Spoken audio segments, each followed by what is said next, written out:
Muy buenas tardes, mi nombre es Patricia Quintanilla, soy encargada de emisión en el área de evaluación en el Ministerio de Trabajo en Francia y también soy asistente de cursos en la Universidad París I en el área de desarrollo económico y le doy la bienvenida a este curso introductorio a la evaluación de impacto, diferentes métodos para diferentes usos en el marco de la Semana de la Innovación Pública. Este curso puede ser particularmente interesante porque en los últimos años hemos visto una creciente demanda de evaluación, ya sea para rendición de cuentas en el área de la administración pública o incluso en el área de la cooperación internacional. La evaluación de impacto se ha popularizado mucho, pero aún existe mucha confusión alrededor del tema. Es decir, ahora todo le llamamos evaluación de impacto, cuando en realidad eso tiene características muy específicas y un problema fundamental, como vamos a ver más adelante. Y en ese sentido, el objetivo o los objetivos de este curso son dos. En primer lugar, tenemos un objetivo de conocimiento, entonces de clarificar, de aclarar, perdón, conceptos alrededor de la evaluación de impacto. Yo les voy a presentar los diferentes métodos que existen, bajo qué condiciones pueden realizar cada uno de estos métodos y finalmente las principales dificultades que ustedes pueden enfrentar una vez quieren implementar la evaluación de impacto. Y una vez con este conocimiento, ya una vez hayamos clarificado conceptos, la idea es que ustedes puedan identificar qué tipo de evaluación se va a adaptar más en función de los objetivos que ustedes se han fijado desde el principio y a los medios que tienen disponibles. Entonces, en una primera parte, nos vamos a dedicar a introducir un poco lo que es la evaluación. Luego nos vamos a dedicar a lo que es ya la evaluación de impacto, la conceptualización, los diferentes métodos y algunos estudios de caso que les voy a presentar. Pero no nos podemos quedar hasta ahí porque muchas veces no tenemos todas las condiciones para realizar una verdadera evaluación de impacto y eso no quiere decir que no haya que evaluar. Entonces yo les presento algunas alternativas que también están muy bien y que se pueden adaptar incluso mejor a sus necesidades y a los medios que ustedes tengan disponibles. Y luego, así a manera de conclusión, les presento lo que, según yo o en mi experiencia, pueden ser algunas buenas prácticas cuando estamos realizando una evaluación, ya sea de impacto u otro tipo de evaluación. Y esos como factores de éxito que pueden contar mucho cuando estamos evaluando. Entonces, un poco para introducir el tema, ¿qué es finalmente la evaluación? Lo primero que deben saber es que la evaluación pues no tiene una única definición. Lo que yo aquí les presento es una proposición que viene, es un mix de diferentes fuentes, pero que si tuviéramos que definirlo, podríamos decir que la evaluación es un proceso de generación de conocimiento. ¿Cómo generamos ese conocimiento? Pues a través de la recopilación, del análisis y de la interpretación de la información que recabamos. ¿Para qué? Pues para poder comprender finalmente una intervención pública, ya sea una política, un proyecto, un dispositivo, un programa, una norma, etcétera, ¿sí?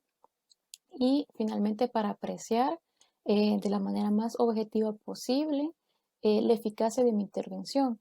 Y ese objetivo es muy importante porque la evaluación también es un juicio de valor, pero es objetiva porque nosotros nos basamos en diferentes fuentes, en diferente información. Entonces, entre más información tengamos o dispongamos, más objetiva va a ser mi evaluación. La evaluación es también al mismo tiempo retrospectiva y prospectiva. Es retrospectiva porque nos permite extraer enseñanzas, lecciones de mi intervención y es prospectiva porque a partir de estas enseñanzas puedo identificar en el futuro cómo tengo que reorientar mi intervención para que sea más eficaz. Entonces puede parecer muy básico, pero en realidad preguntarse por qué evaluar antes de lanzarse a la evaluación es muy importante. No tiene sentido, por ejemplo, lanzarse a hacer una evaluación si sabemos que no va a tener ninguna utilidad. Entonces, puedo evaluar por ejemplo, para medir resultados. si finalmente lo que me interesa es medir objetivamente los efectos que mi intervención tuvo en los beneficiarios de la acción. Puede ser en el efecto en su nivel de vida, en su educación, en su salud, en su inserción profesional, ¿sí? O sea, va a depender de mi intervención. Puedo querer evaluar también para rendir cuentas, si soy la administración, y eso puede significar también para el ciudadano de poder evaluar la calidad de los bienes y servicios que son brindados por el Estado. Otra forma de rendición de cuentas se da, por ejemplo, para justificar el uso de recursos, ya sea porque tengo donantes que han cofinanciado una parte o toda mi acción, o de la cooperación internacional, donde generalmente la evaluación es una condición casi sine qua non para poder obtener la entrega de fondos. Evaluamos también para mejorar el desempeño de la administración pública, por ejemplo, para mejorar la eficacia y la eficiencia del Estado. Quiere decir, por ejemplo, destinar fondos a los programas que son finalmente más eficaces, donde obtengo mejores resultados en la población. Y quizás una de las razones más importantes de por qué evaluamos es para ayudar a la toma de decisión. Por ejemplo, sobre continuar con un proyecto que únicamente tenía cierta duración, pero porque los resultados son satisfactorios decidimos de replicar o de generalizar una intervención que quizás únicamente se desarrollaba a nivel local y ahora queremos realizarlo a nivel nacional. Y la evaluación me va a ayudar justamente a identificar bajo qué condiciones puedo expandir mi proyecto. Eh, Puedo decir que los resultados satisfactorios de mi evaluación pueden ser replicados bajo otras condiciones, en otro territorio, por ejemplo, con otros participantes. Y finalmente, si son transferibles los resultados que obtuve en mi evaluación a otro tipo de condición. O puede ser que mi proyecto no tiene resultados completamente satisfactorios y lo que me va a permitir ahí la evaluación es de identificar por qué y dónde tengo que reorientar mi acción. ¿Acaso es un problema en la concepción de la política o hay un problema en la implementación? ¿Es una cuestión de recursos, de competencias, etcétera? Y quizás la decisión más difícil sea parar un dispositivo. En general, digamos, los programas que llevamos a cabo tienen una finalidad de generar bienestar en la población. El típico ejemplo de esto es los programas de cooperación internacional en algunos países de África, pero puede ser el caso en América Latina también. Por ejemplo, un proyecto de desparasitar niños en las escuelas en Kenia tiene como finalidad de desparasitar a los niños para incrementar la asistencia escolar y con ello el rendimiento.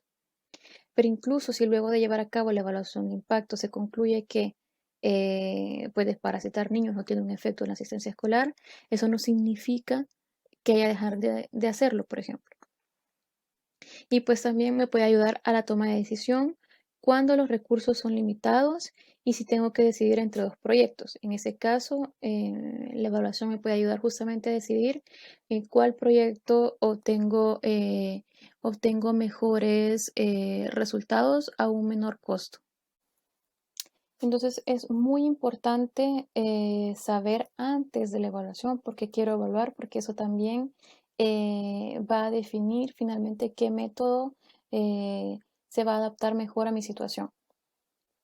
Entonces existen dos tipos básicamente de evaluación de impacto. Están los métodos, está la evaluación ex ante, que como su nombre lo indica, es antes de que se lleve a cabo la intervención. Es decir, quiero saber cuáles son los efectos que puede generar mi política antes de llevarla a cabo. Están, por ejemplo, los modelos de microsimulación. Sobre todo se utilizan, por ejemplo, quiero llevar a cabo una política de incremento de impuesto a la renta y quiero saber cómo eso va a tener efectos redistributivos o sobre un estrato particular de la población. Entonces, utilizo ese tipo de métodos antes de que lleve a cabo la política. Los modelos macroeconómicos de equilibrio general también son llevados a cabo antes de realizar la intervención. Puede ser, por ejemplo, que quiero saber cuál va a ser el impacto no únicamente en la esfera económica en la cual realizo mi intervención, sino en el resto.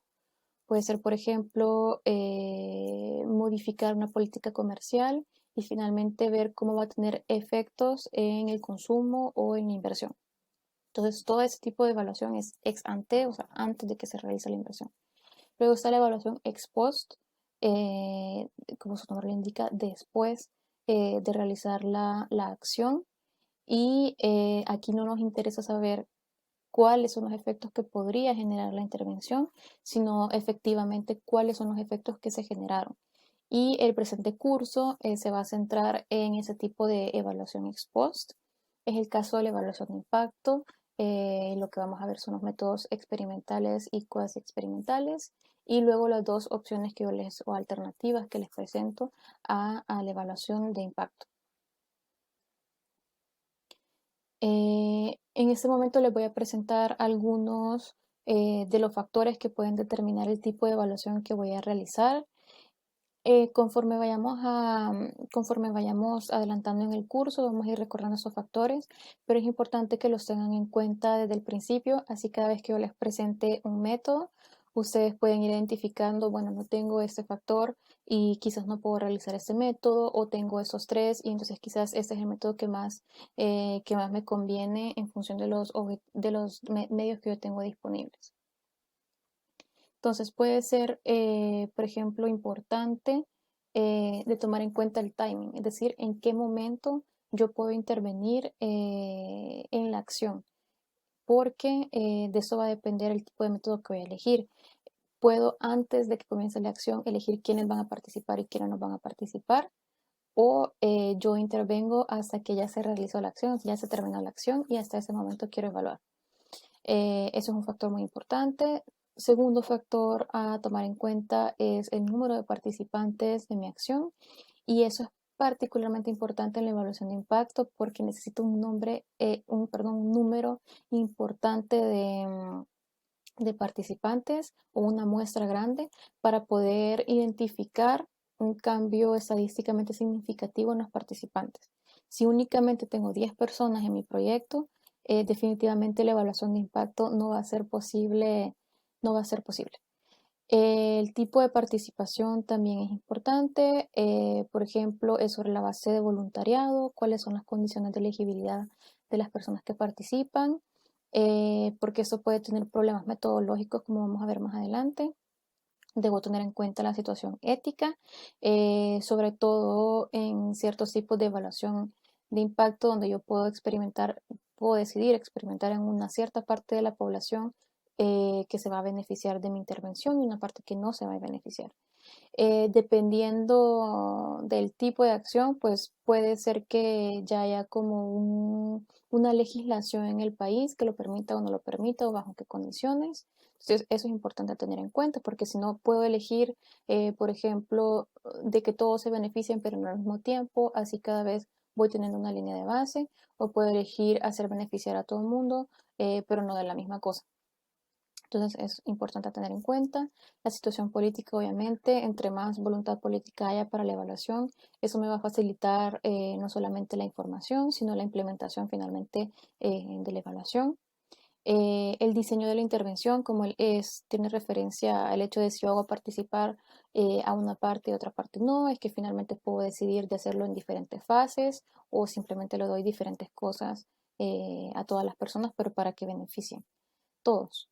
Los medios financieros y humanos, es decir, cuál es el presupuesto con el que cuento para poder externalizar la evaluación, y también el personal. Tengo personal capacitado, por ejemplo, no necesariamente para que ellos realicen la evaluación, sino que para que definan qué es lo que nos interesa evaluar, al menos qué métodos son los que pueden ser más apropiados, externalizar la evaluación y finalmente que sea esta persona la que dé el seguimiento a lo largo del todo el proceso evaluativo. La disponibilidad de información es súper importante, es decir, tener bases de datos, indicadores de resultado, de seguimiento de mi acción que voy a poder utilizar en la evaluación, porque sin esos elementos los evaluadores no pueden realizar mayor cosa si no hay datos, si no hay, por ejemplo, características específicas de la población que es impactada por mi intervención, va a ser muy difícil realizar una evaluación de impacto. Y sobre todo, lo más importante es el objetivo, es decir, qué es lo que yo quiero saber de mi intervención, qué es lo que quiero evaluar, porque no va a ser el mismo tipo de método que yo voy a elegir o el mismo tipo de evaluación, si lo que únicamente me interesa saber es el efecto directo en los beneficiarios, se incrementa la asistencia escolar, se incrementa el acceso al empleo, se reduce la prevalencia de enfermedades. Si únicamente lo que me interesa es eso, entonces sí puede ser que sea la evaluación de impacto la herramienta que más se adapta a mi necesidad, pero si lo que yo quiero saber son cambios organizacionales o cambios de práctica o por qué no funciona finalmente mi evaluación, eso no me lo va a dar la evaluación de impacto o en todo caso no únicamente la evaluación de impacto, y es ahí donde las otras alternativas que les voy a presentar pueden ser más interesantes. Entonces, para introducir la evaluación de impacto, todo punto de partida, ya sea, perdón, no sé dónde poner esto, todo punto de partida es definir las preguntas de evaluación, porque a partir de esto voy a poder identificar cuáles son las variables que van a ser pertinentes y los factores de contexto que van a afectar mi intervención y finalmente mi evaluación. Entonces, una herramienta para definir este referencial de evaluación, las preguntas, las variables, se le llama teoría de cambio o también cadenas de resultados. Finalmente, es esta secuencia lógica de la intervención, es decir, cómo debería de llegar yo a mi impacto, cuáles son todos esos mecanismos que contribuyen para alcanzar los impactos esperados, ya sean insumos, actividades, etc. Entonces, generalmente formalizado de la siguiente manera, es decir, tenemos un problema, una problemática que queremos resolver, una necesidad que hemos identificado. Movilizo recursos o insumos para poder hacer frente a este problema, ya sea financiero, de personal. Con estos insumos puedo realizar actividades, es decir, puedo producir productos o servicios para responder a ese problema. Lo que obtengo luego de utilizar estos insumos y estas actividades es un producto, es decir, o bienes y servicios que se ponen a disposición de los usuarios de mi acción. Una vez los usuarios utilizan esos productos, obtengo resultados intermedios, pero ojo, esos no son los impactos, es lo que me permite llegar al impacto, porque el impacto es algo más de largo plazo.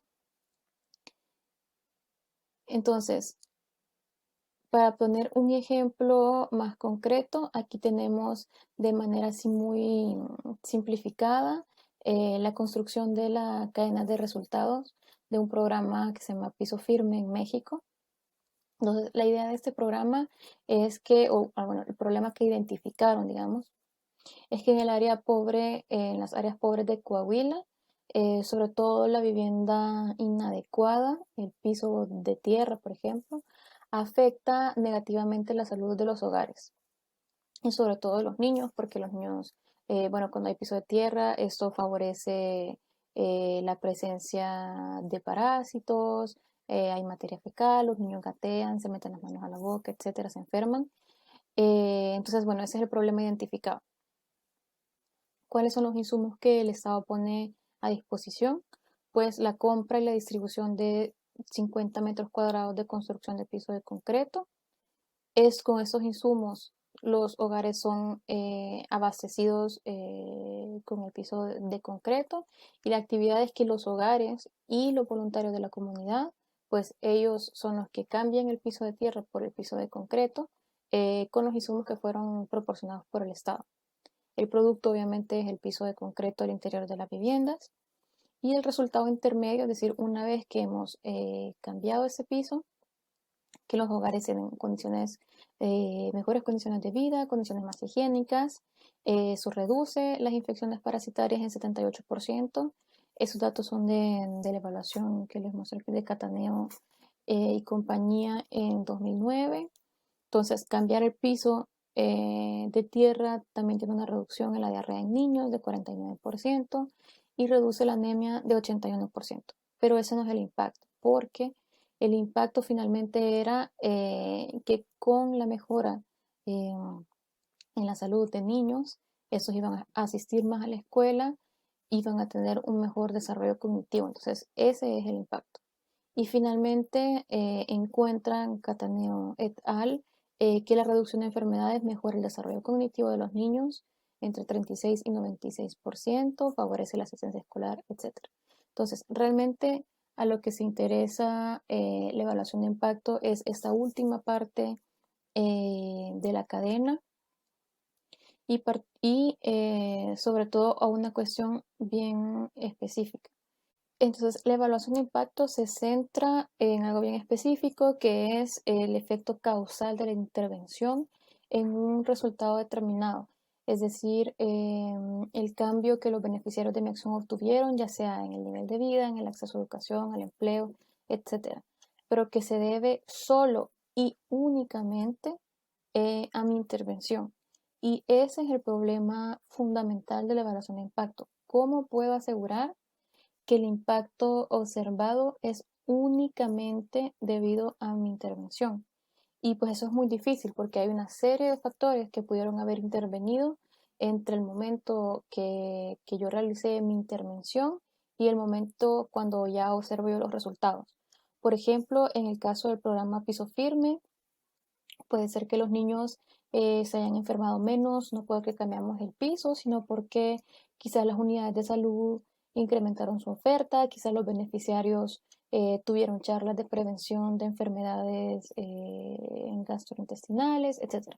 Muchas cosas pudieron haber pasado y entonces, ¿cómo logro finalmente isolar únicamente el impacto de mi acción?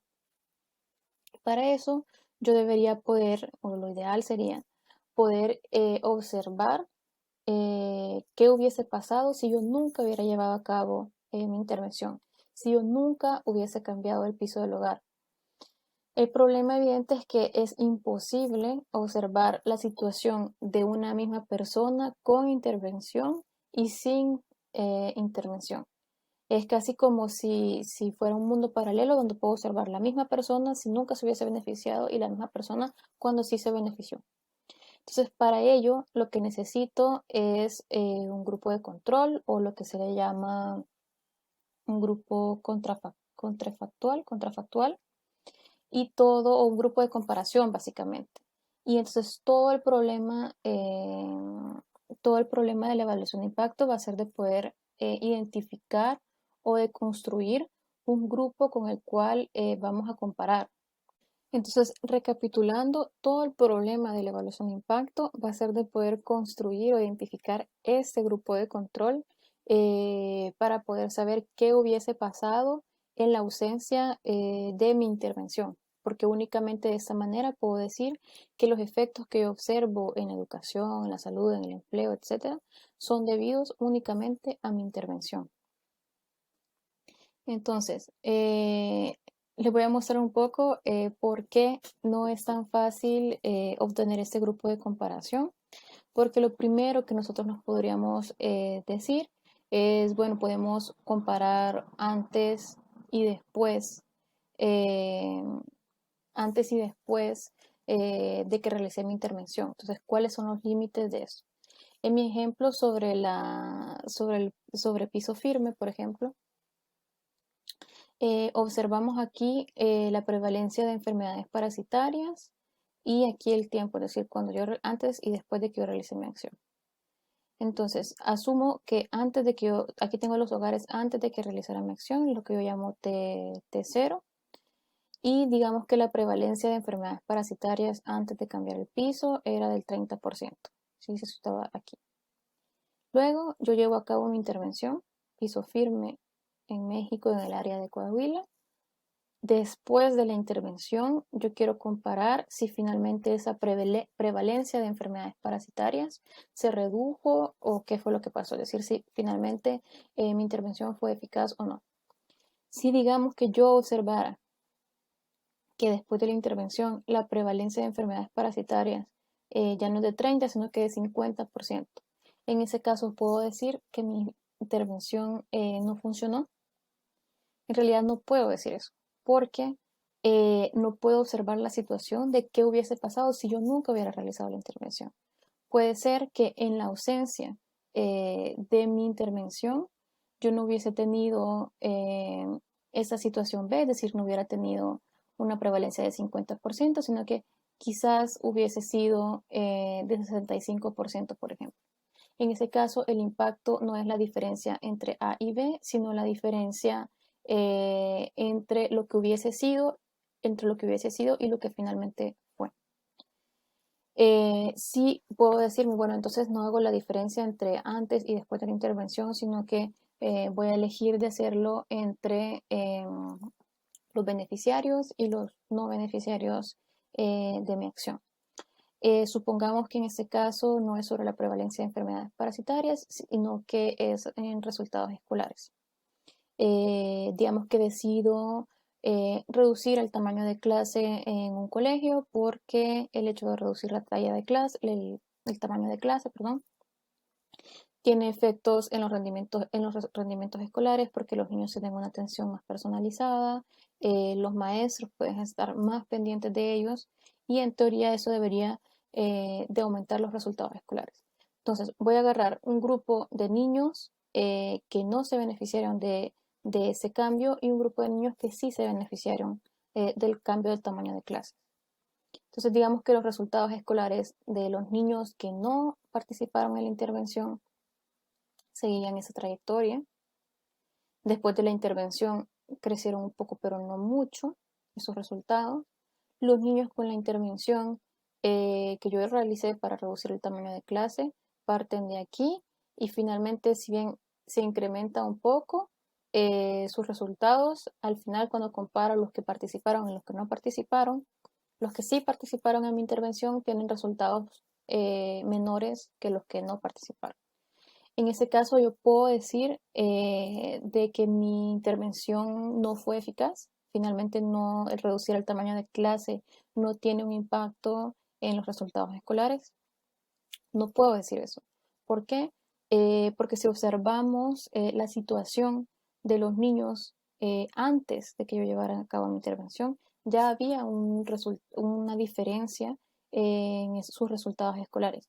Puede ser que los niños que no participaron en mi intervención tengan características diferentes que los que sí participaron y que hacen que desde el punto de partida ya tengan esa diferencia. Puede ser que los niños que no participaran tengan más medios, más recursos económicos, puede ser que la motivación de esos niños sea diferente, puede ser que los padres tengan preferencias por la educación diferentes y que esto hace que estén en una u otra clase. En fin, pueden haber una serie de características que hacen que esos no son en realidad grupos comparables. Entonces, esa es toda la dificultad de si yo únicamente hago la diferencia antes y después o la diferencia entre beneficiarios y no beneficiarios. Finalmente no puedo atribuir el resultado que yo observo, ya sea en la prevalencia de enfermedades o de resultados escolares o cualquiera que sea mi resultado. Yo no puedo decir que ese resultado es únicamente atribuible a mi intervención. Entonces, ¿qué hago en esa situación? Bueno, o sea, es difícil también porque, como podrán identificar, el grupo debe ser igual, o sea, o debe tener características observables, es decir, sexo, edad, etcétera, cosas que podemos tener en una base de datos, pero también debe tener las mismas características inobservables, que son las cosas que no podemos finalmente tener en una base de datos, como les decía, la motivación, la preferencia por la educación de ciertos padres, si son cosas que no podemos observar. Además, este grupo de control debe reaccionar a la intervención de la misma forma y debe ser expuesto de la misma forma a otras intervenciones. Entonces, no, digamos, no es cualquier grupo de comparación.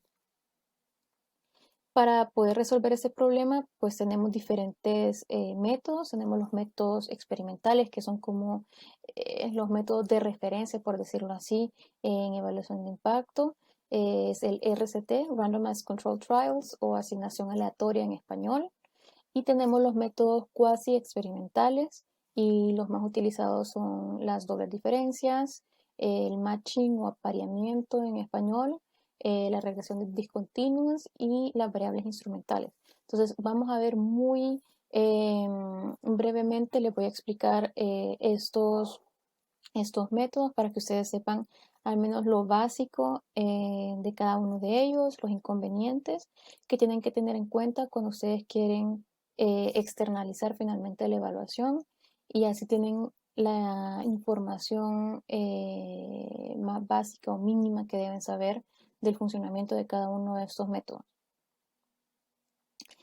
Regreso a esta diapositiva porque va a ser importante, sobre todo, como les decía, en la evaluación de impacto y lo que les voy a presentar ahorita en el RCT.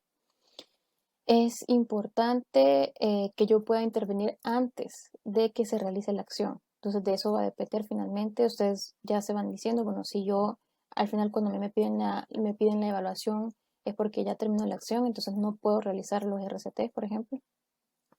Tengo que tener una muestra importante de personas, tengo que tener medios financieros y tengo que tener personal pues que esté capacitado, al menos que conozca como las bases de la evaluación de impacto para luego externalizar la evaluación.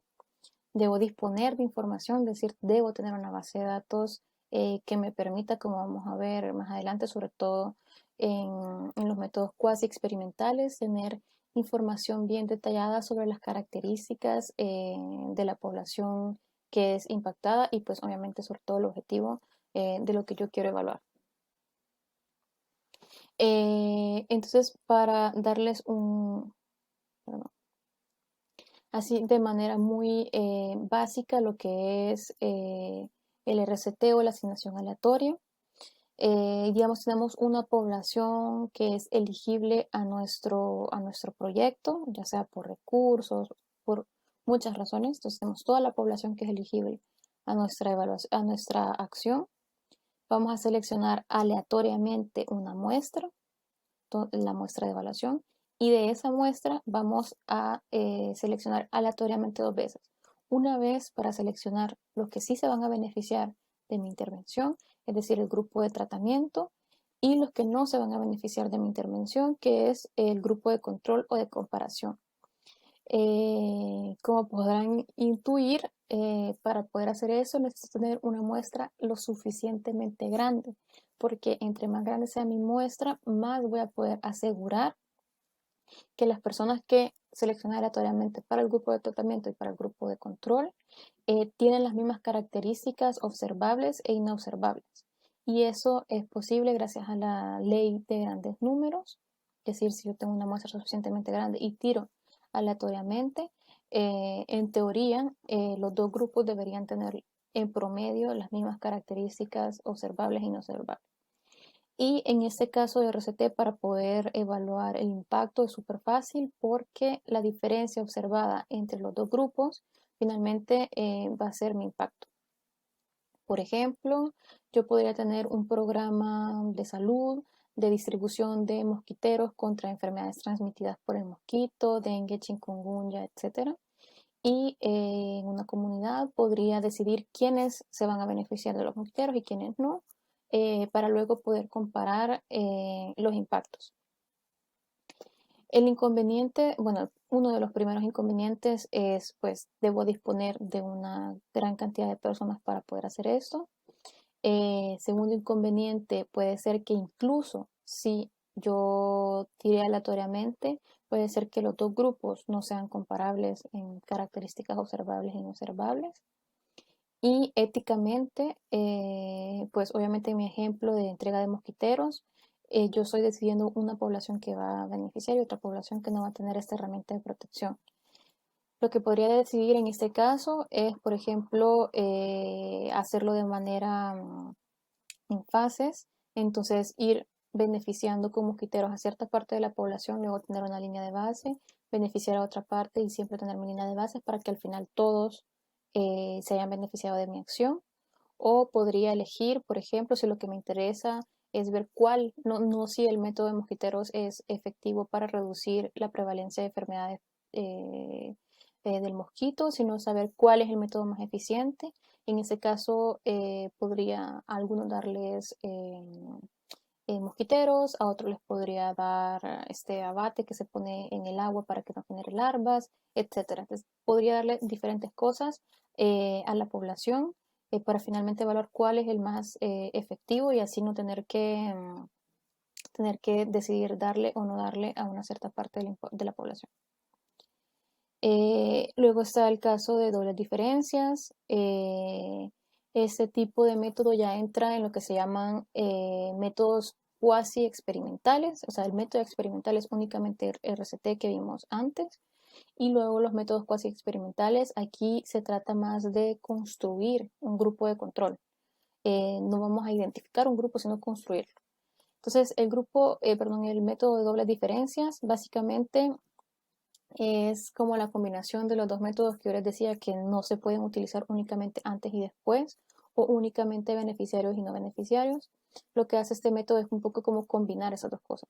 Entonces la primera diferencia que voy a tener es entre el grupo tratado, que es mi T0, y los que tienen T son mi grupo tratado. Entonces la diferencia entre los tratados antes y después de la intervención y la diferencia, esa es la primera diferencia. Y la segunda diferencia es la diferencia de resultado entre los que no son tratados antes y después de la intervención. Entonces, básicamente combinar este método antes y después de beneficiarios y no beneficiarios. El principal inconveniente de este método es que hago una hipótesis muy fuerte y digo que en la ausencia de mi intervención, esos dos grupos se hubiesen comportado más o menos de la misma forma, hubieran tenido trayectorias paralelas, que es esta línea punteada que ustedes ven. Es decir, en la ausencia de mi tratamiento, los dos grupos hubieran tenido esa misma trayectoria. Entonces, ese es principalmente el inconveniente.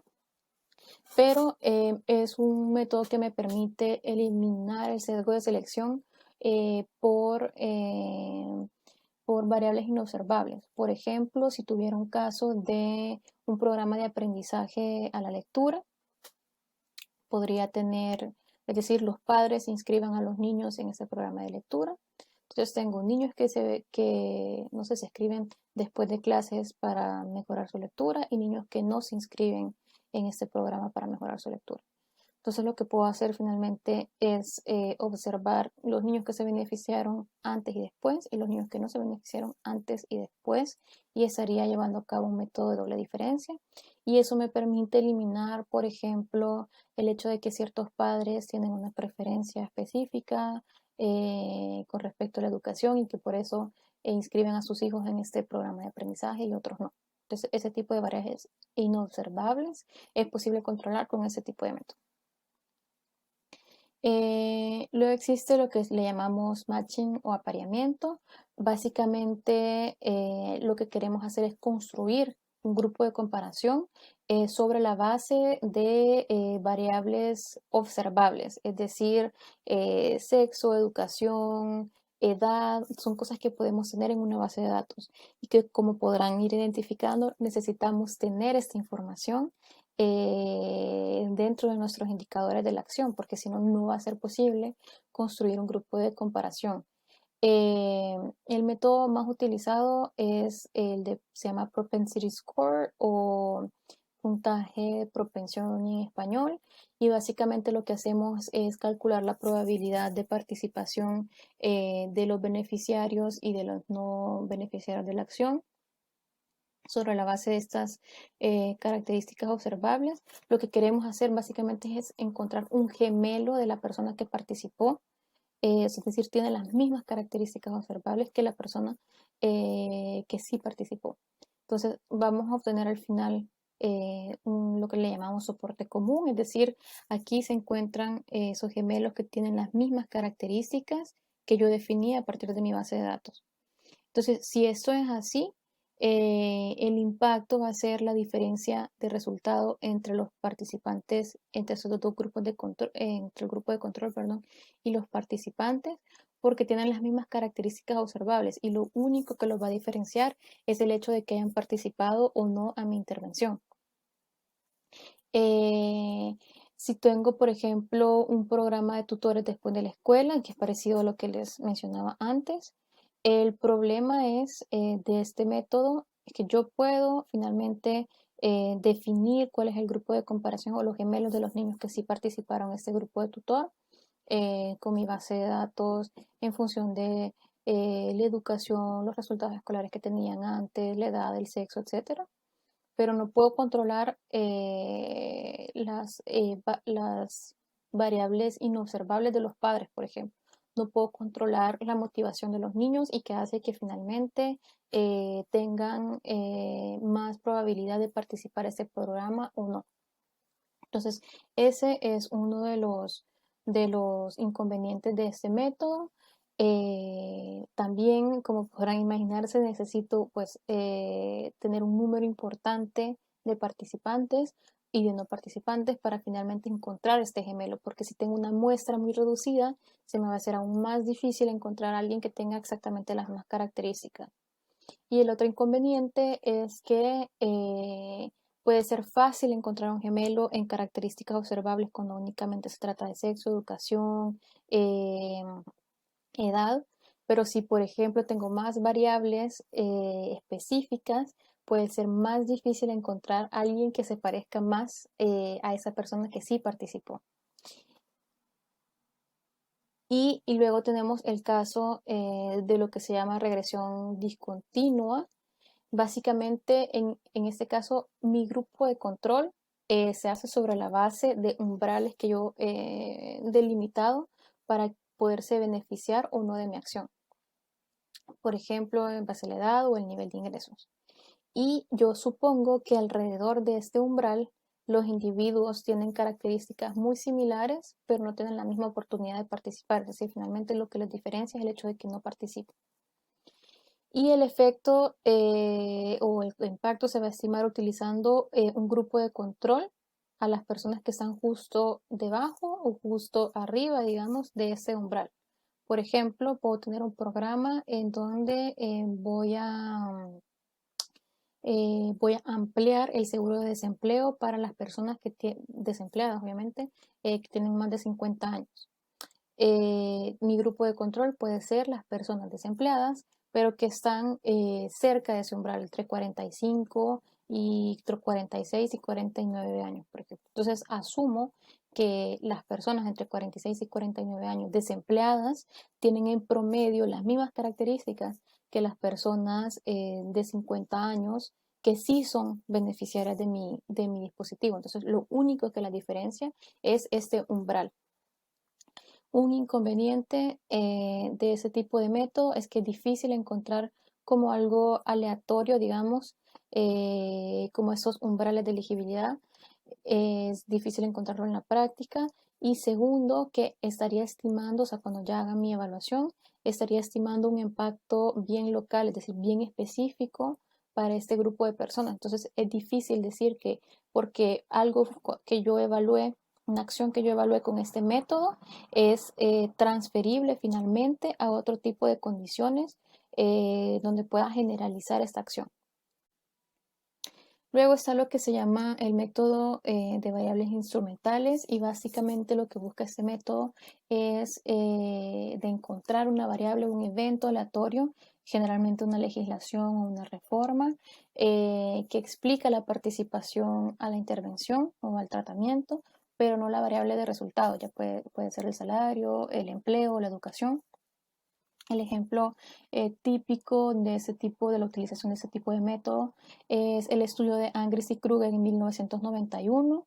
Ellos lo que quieren estimar es el rendimiento de la educación, es decir, cómo incrementa mi salario con cada año de educación. Pero es bien difícil isolar como el efecto único de la educación sobre el salario. Entonces utilizan lo que se llama variables instrumentales. Y para instrumentalizar la educación, ellos se basan en la ley norteamericana de obligación escolar, que básicamente dice que los niños deben entrar a la escuela en septiembre del sexto aniversario de cumpleaños, pero la obligación escolar se para el día de los 16 años, no importa el mes que sea en el año escolar. Eh, entonces, la idea detrás es que, o la teoría es que los niños que nacen al principio del año tienen una obligación de escolaridad más corta que los niños que nacen al final del año que tienen una obligación escolar más larga. Entonces, esto impactaría finalmente el nivel de educación y únicamente a través de este, digamos, resultado intermedio podría tener un impacto en los salarios. Entonces, como pueden intuir, uno de los inconvenientes de ese tipo de método es que en la práctica es difícil encontrar un evento o una variable aleatoria que únicamente tenga un impacto indirecto en el resultado que nosotros queremos estimar. Entonces, un poco para recapitular, deben tener en cuenta de que todos estos métodos que les he presentado tienen sus inconvenientes, es decir, ningún método es perfecto y sobre todo por eso lo que hay que buscar es la complementariedad de métodos.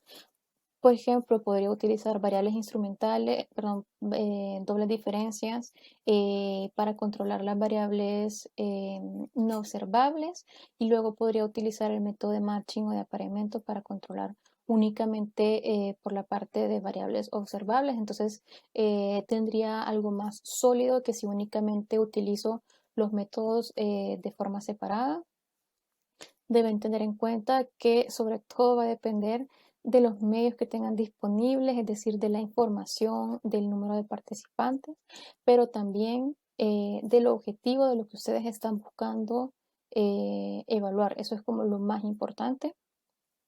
Y si hasta ahorita ustedes están diciendo de que no tienen las condiciones necesarias para realizar la evaluación de impacto como debe ser, que no tienen para realizar ninguno de estos métodos, eso no es grave, pero eso no quiere decir de que no tienen que evaluar. Está bien no realizar la evaluación de impacto, pero siempre hay que evaluar nuestra intervención y por eso las alternativas que les voy a presentar incluso puede ser que se adapten mejor a sus necesidades.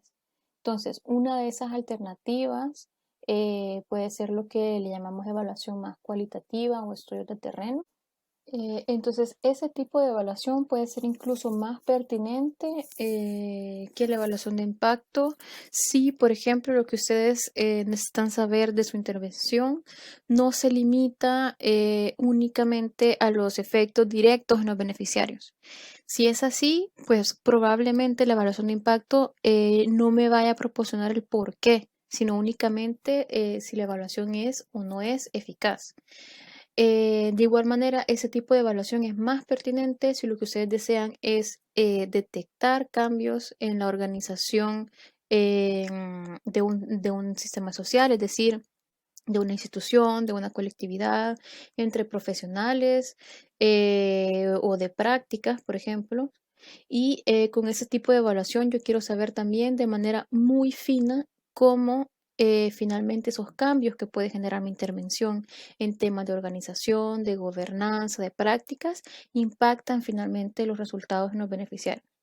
Ese tipo de evaluación me permite saber por qué mi intervención funciona o no, y no únicamente si lo hace o no lo hace como la evaluación de impacto.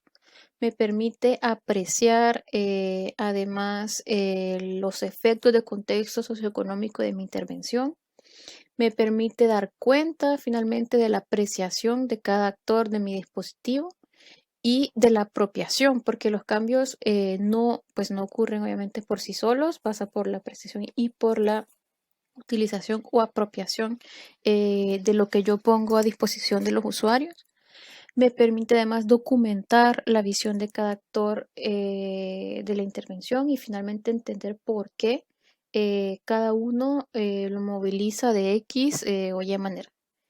Y todo esto no me lo diría únicamente la evaluación de impacto. Entonces, finalmente, para realizar este tipo de evaluación cualitativa de terreno, puedo movilizar diferentes herramientas, por ejemplo, los estudios de casos o también le llaman monografías, y esto consiste en observar un fenómeno en toda su realidad y su complejidad, es decir, analizar la intervención como un todo, es decir, como un sistema en su propio contexto. Entonces, para ello, bueno, puedo movilizar diferentes cosas. Puedo, por ejemplo, utilizar encuestas o cuestionarios que me van a permitir, así a nivel más macro, o sea, de todos los participantes, me van a permitir tener una fotografía, digamos, de la percepción de los participantes. Puedo comenzar a ver que hay ciertas tendencias o incluso me puedo dar cuenta que hay incoherencias entre lo que yo establecí como objetivo de mi intervención y lo que finalmente se realiza ya en el terreno. Entonces, una vez teniendo esta perspectiva así macro, digamos, puedo profundizar estas incoherencias, estas tendencias que observé de manera más cuantitativa en el terreno. Entonces, puedo ya realizar entrevistas individuales, puedo realizar entrevistas colectivas o lo que se le llama también focus group, y puedo realizar observaciones etnográficas o observaciones in situ que me van a permitir finalmente cruzar los diferentes puntos de vista de todos los actores de la intervención. Hay que tener en cuenta que incluso cuando realizamos este tipo de evaluación, todo esto está conectado con cómo voy a definir mis preguntas de evaluación y los criterios que me interesan evaluar. Es decir, no es una cosa aparte, siempre el punto de partida es la definición de mis preguntas, de mis variables que van a ser más pertinentes y finalmente de esas cadenas lógicas de intervención. El punto de partida siempre es el mismo. Pueden ser algunas dificultades de ese tipo de evaluación? Uno es que las personas que van a realizar la evaluación tienen que ser muy experimentadas porque hay algo que se le llama sesgo de observación, es decir, y nos pasa a cualquiera, es decir, las personas por el hecho de que saben que están siendo evaluadas, pueden cambiar su comportamiento. Es decir, no vamos a actuar de la misma forma si sabemos, por ejemplo, que nuestro jefe está justo detrás, eh, la manera en cómo vamos a realizar, quizá vamos a cambiar un poco nuestro comportamiento, la manera en cómo hacemos las cosas, que si sabemos que no estamos siendo observados. Entonces, eso es muy importante. Y otra dificultad es que, contrariamente a la evaluación de impacto, aquí lo que necesito es intervenir después, bastante después de que se finalizó la intervención, porque como son, lo que yo quiero observar son efectos en la organización, en la gobernanza, en las prácticas, son cosas que no pasan generalmente de la noche a la mañana, entonces tengo que darle suficiente tiempo, que la acción se haya terminado, que las personas se hayan apropiado, para que finalmente cuando yo voy a realizar la observación, haya ya esa toma de conciencia de qué es lo que se realizó. Entonces, si yo intervengo demasiado temprano, o sea, justo cuando se acaba de terminar la intervención, o incluso antes, va a ser más difícil de observar estos resultados. Generalmente lo que se hace es justo después de la intervención y luego 6 meses o incluso 18 meses después de la intervención, yo puedo volver al terreno y ver finalmente qué cosas han cambiado. Y luego nada más a manera como de recordatorio es que, bueno, si ustedes están diciendo hasta ahorita, no tengo las condiciones necesarias para realizar una evaluación de impacto propiamente dicha, no tengo las condiciones necesarias para realizar una evaluación cualitativa o de estudio de caso de terreno. Lo mínimo, lo más básico que deberían de poder tener es un buen seguimiento, un buen monitoreo de los objetivos y los indicadores de su intervención. Entonces, este es nada más un recordatorio, si no es que ustedes ya los tienen implementados en sus diferentes acciones e intervenciones. Es básicamente la misma idea de la cadena de resultados, donde es decir, tengo un problema o una necesidad, defino objetivos a mi intervención, recursos, y esos recursos deben tener por resultado pues actividades, mis resultados intermedios y mis impactos. La única diferencia con este esquema es que aquí les pongo como los criterios de evaluación, por ejemplo, la pertinencia. Finalmente, con los objetivos que me fijé de mi intervención, voy a poder responder al problema o a la necesidad que he identificado en la población. Los recursos que estoy dedicando a, a mi intervención son finalmente coherentes para alcanzar los objetivos, ¿sí? Y finalmente, entonces tenemos todos los criterios de evaluación y la eficacia obviamente es entre los objetivos que me fijé al principio y entre los resultados, los impactos que obtengo de mi intervención.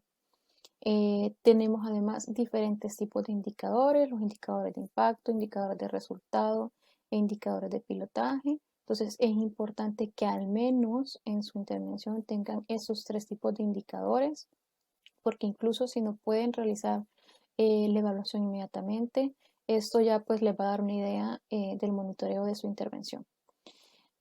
Aquí nada más, igual como recordatorio, la forma en la que deberíamos de construir los indicadores, es decir, no es cualquier tipo de estadística que tengamos de la intervención, responde desde el objetivo general hasta lo más específico que es el indicador de resultado. Por ejemplo, puedo tener como objetivo general de reducir la tasa de mortalidad materna e infantil y finalmente tener como un indicador de resultado el número de niños que fueron vacunados contra la polio en una comunidad específica. Les presento también algunas de las características que debe tener un buen indicador, es decir, debe ser específico, debe ser simple, debe ser algo que yo pueda medir, que pueda cuantificar, que sea factible finalmente obtener esta información, que sea relevante para la intervención y que tenga un periodo específico. Es súper importante que todos estos indicadores yo los defina antes, o sea, al mismo tiempo de que voy a realizar la acción y no después. No es en el momento en el que me piden la evaluación, cuando ya prácticamente terminó la acción, que voy a definir indicadores, porque entonces no voy a poder trazar toda la evolución de mis beneficiarios. Pues el indicador es cuantitativo, pero eso no quiere decir que es cualquier dato estadístico y obviamente debe ser algo que sea fácil de comunicar. Y aquí les pongo únicamente algunos componentes mínimos que debería tener las fichas de indicadores que tenemos en cada una de nuestras intervenciones. El nombre, la definición, qué tipo de indicador es, qué unidad de medida, la periodicidad y finalmente cómo obtengo el indicador y obviamente si es algo que hay que calcular, poner un poco la explicación de cómo se obtiene finalmente el indicador. Y luego nada más, pues a manera de conclusión, les comparto algunas de las que según mi experiencia son buenas prácticas o son factores que nos han ayudado finalmente a tener una evaluación exitosa. Entonces, primero, súper importante es preguntarnos por qué quiero evaluar, qué me interesa saber de mi intervención, es decir, cuál es mi objetivo. Y luego, hasta que tenemos eso definido, podemos preguntarnos el cómo, es decir, qué método voy a privilegiar en función de la información disponible, de los recursos, etc. En segundo lugar, preparar el terreno para la evaluación lo más pronto que sea posible, en el mejor de los casos, pues al mismo tiempo que voy a concebir mi acción. En tercer lugar, externalizar la evaluación. Si bien es cierto que esto implica gastar un poco más de presupuesto, es en realidad lo mejor que pueden hacer en términos de evaluación para garantizar la independencia entre quién hace la evaluación y quién finalmente realiza la acción y garantizar la credibilidad de su evaluación, no solamente con la población, sino con todos los actores e incluso con los donantes o los cofinanciadores de su intervención. En cuarto lugar, súper importante, asociar a los actores que intervienen en su proyecto, en su dispositivo, etc. En primer lugar, para informarles del proceso de evaluación, de ser transparentes, de qué es lo que quieren evaluar y darles así un poco la confianza de que no están siendo puestos a prueba o que de alguna manera la evaluación puede afectarlos negativamente, porque muchas veces la evaluación genera miedo y pues ese no es el objetivo es aprender y mejorar la intervención y eso les va a garantizar que los actores van a tener una buena comunicación con los evaluadores y que van a poder poner a su disposición toda la información necesaria. Quinto lugar, pues reflexionar, repensar y deconstruir en torno a la evaluación de impacto. Lo que les quiero decir con eso es que la evaluación de impacto puede ser muy útil, puede ser muy interesante de realizar, pero si no es lo que más les conviene para su tipo de intervención, hay que dejar de pensar que es lo único que se puede hacer o lo más válido para hacer. En sexto lugar, En la medida de lo posible, pues privilegiemos la complementariedad de métodos que raramente son mutuamente excluyentes, tanto en la evaluación de impacto como entre la evaluación cuantitativa y cualitativa. En séptimo lugar, puede ser interesante, por ejemplo, de instaurar un comité de seguimiento de la evaluación. Es como un panel de expertos en la temática de la intervención que me va a permitir reflexionar a lo largo del proceso evaluativo y puede ser muy beneficioso para el proceso de evaluación. Y en último lugar, lo mejor es tener personal que esté dedicado a la evaluación, no para realizarla en interno, sino más bien para que una vez puedan pedir la evaluación en externo, sea esa persona quien se encargue de diseñar y de darle seguimiento a la evaluación.